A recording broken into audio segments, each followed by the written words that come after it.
There are times when a game seems so perfectly positioned for success. Beautiful trailers, enticing gameplay, and even a heavy production studio behind it. We put an all-star lineup together, wait the days till it drops, and boom, it bricks. Broken mechanics, boring content, or just general bad luck in releasing a game, either by accident or not. These are the sites of the games that could have been legends, but instead just looked silly on the reading list. Here's the list of 10 massive potential games that flopped hard and left players frustrated and disappointed.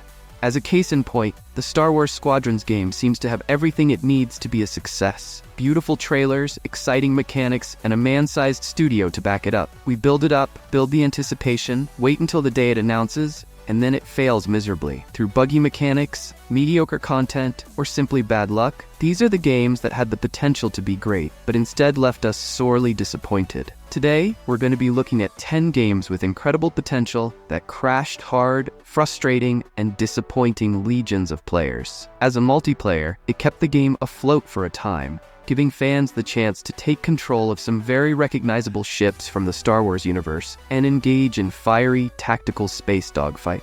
But that one too didn't last for long. From there, bugs, glitches, and balance issues finally began to drive players away from the game. The player base weakened, and those still around had to face even worse matchmaking, a vicious circle. For a live service game, dying in the first 6 months also means dead on arrival. The game would have lived on easily if only EA was a hair faster to the fixes.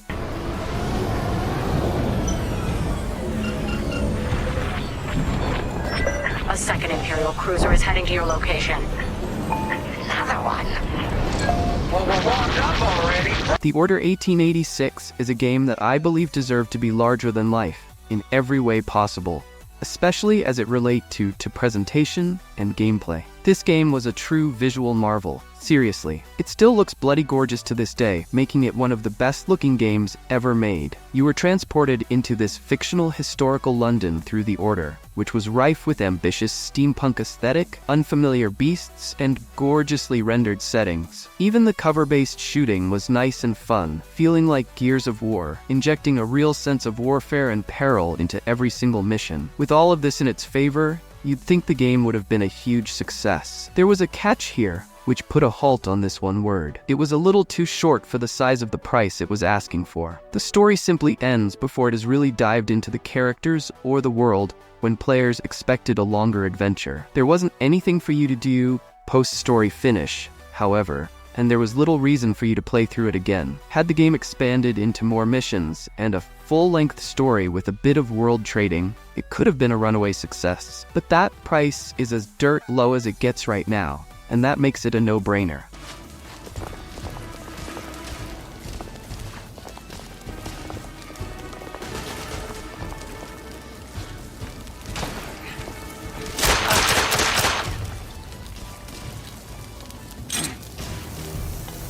When Back 4 Blood was announced, though, fans were excited. At long last, could the successor take the throne of Left 4 Dead? At least, that was the idea from the devs. It was exactly what fans were hoping for, and in a lot of cases, it improved upon the classic, thanks to some changes made to where zombies used to spawn at some of the worst times, and literally leave you with your back against the wall. And it had a functional single-player mode if you couldn't find a match, which was crucial because matchmaking was a serious issue back then, at least when I played it. It wasn't the gameplay that was at fault. Yup, fun, chaotic, the kind of thing you'd expect from a zombie shooter. However, there are a couple of reasons that led to this game's demise so early on. For one, it positioned itself as this new Left 4 Dead, which sat the wrong way with a lot of fans. For one, it was a paid game. Releasing even more paid DLC content down the line felt a bit sketchy. Such a shame the marketing around it is so poor. The game could have endured all the harsh critique if it had lived in the shadow of Left 4 Dead, instead of trying to fill that game's shoes. You gotta be fucking kidding me! Come on, kid. Watch your aim.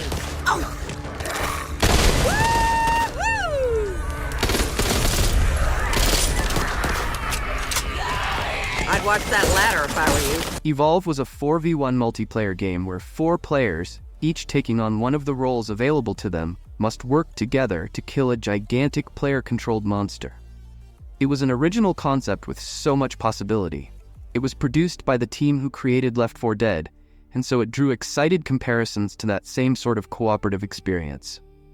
Evolve seemed like a guaranteed win, action-packed, asymmetrical gameplay mixed with great monster designs. However, just like Back 4 Blood, the monetization model in the game was a total cluster.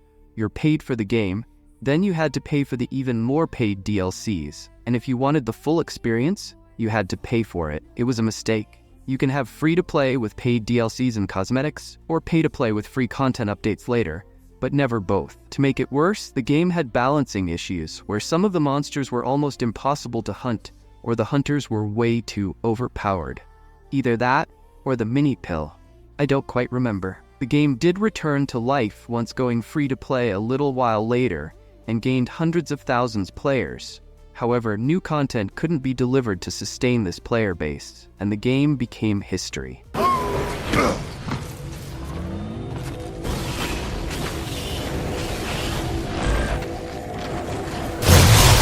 Will harvest your own.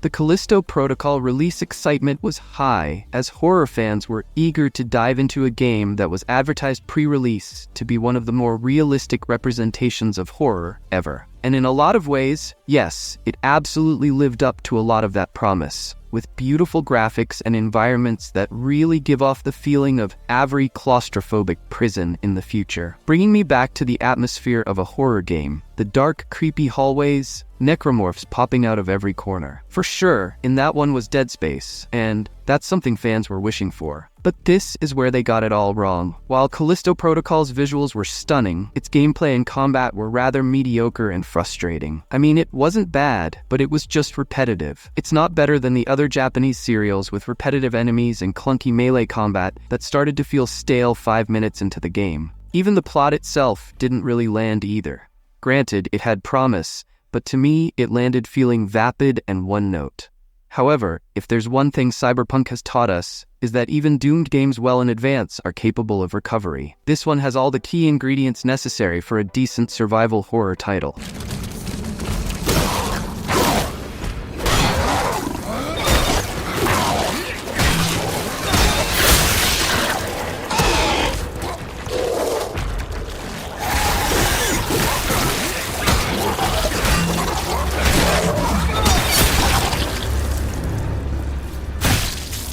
The Star Fox was a big deal well over a quarter of a century ago, with fans embracing fast-paced space action since it all started on the Super Nintendo. It was, in short, a hitting streak of importance that the series still hasn't been able to shake, not with the likes of Star Fox 64 and Star Fox 64 3D, where else is the 3D out of? So, yes, that put a lot of pressure on Star Fox Zero. It was seen as having the weight of the entire franchise on its shoulders. However, things didn't go quite as expected during the release of Star Fox Zero on the Wii U. It had all the right ingredients: favorite characters, the kind of spaceships fans recognized, and that classic Star Fox space combat. Essentially, it was everything a Star Fox fan could have hoped for. Minus one major thing: the controls. It attempts to utilize the Wii U's gamepad, asking players to alternate between two screens, one of flight and one of targeting, and fails at every turn. It made everything needlessly complex and annoying. Rather than engaging with the fun dogfights and fast-paced action, players were struggling to acclimate to the unwieldy controls. Such made it, from a fan perspective, pretty close to unplayable games. You were getting used to these new controls by the time the game was almost over. This one error ended up being extremely expensive for the franchise.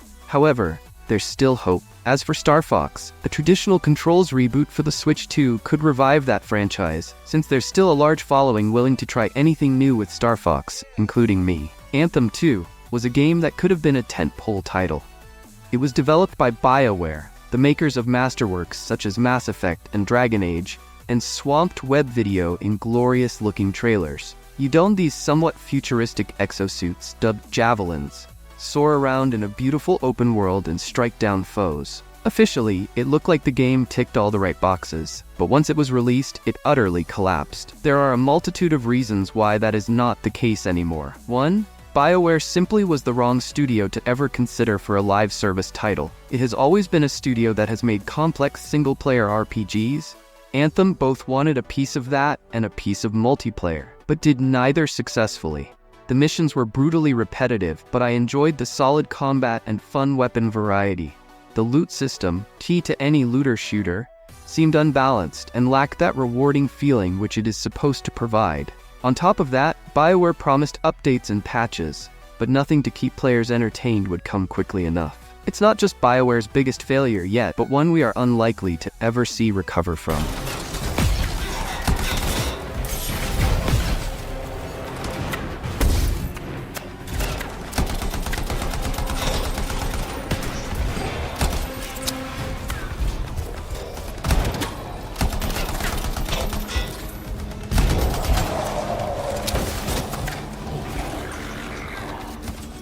We know that was the expectation behind Alien's Colonial Marines when it was initially unveiled. A hardcore, atmospheric shooter that pitted players against little electronic nightmares in the form of xenomorphs. The trailers portrayed it as the ultimate Alien fans' playground, filled with high-stakes combat, dark hallways, and the impending panic that the films evoke. But after switching devs, a few delays, and one cancellation, the game released, and all the hype became disappointment. It was a complete mess. And the AI was awful, particularly the xenomorphs, whom the game pitched as the game's biggest threat. Rather, they were clumsy, stuttery, and usually just flat-out stupid, taking any suspense right out of the situation. The graphics and animations already felt dated from day one, and many players felt duped by deceptive trailers. It was a perfect example of overpromise and under-execute. That said, the vast majority of problems weren't game-stopping. If handled well, they could have been resolved. Paired with the atmospheric backdrops of the game and its capable sound design, it might have shaped up to be a passable Alien game, if not the dream game everyone wanted it to be. No, ci servono altri 10 minuti per recuperare la scatola nera. I nostri Marines non moriranno in vano. Avete solo 5 minuti per recuperare la scatola nera e tornare qui. E, Keys, tenete l'occhio bella fino al colombaio. Mighty Number 9 was one of the most highly anticipated games, but considering how it went, maybe not for the fans of the classic Mega Man series. The game was being created by one of the Mega Man founders, who promised a spiritual successor to the fan-favorite series. Hosted on Kickstarter, the campaign proved to be a major success, raking in millions of dollars from fans clamoring for some retro action platforming goodness. But finally, when it releases, everything got wrongs. However, the game was far from what had been promised during the first trailers and looked rather dated. The actual gameplay meant to rekindle that boom of Mega Man magic was himself an exercise in feeling clunky and uninspired. Controls and level design felt dull. Even worse, the game was plagued by performance issue, bugs, and long loaders infuriated players. No question the game seems a bit rushed, with the resources and the brains to make that happen. However, it was poorly managed, leading to poorly executed idea and also poorly marketed.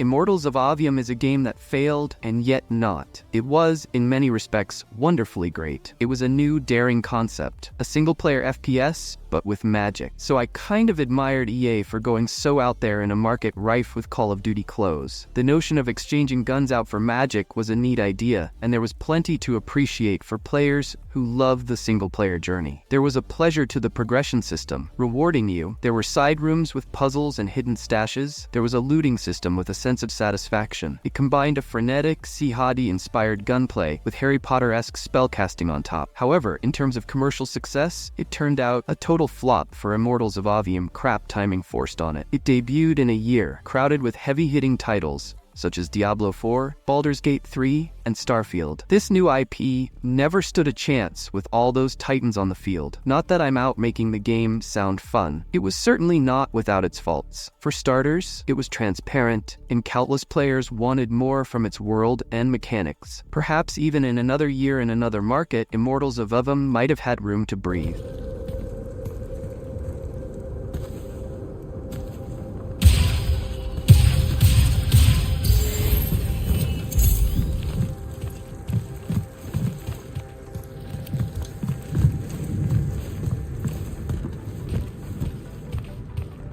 Well, that's it for our list. If you liked the video, subscribe for more of those in the future.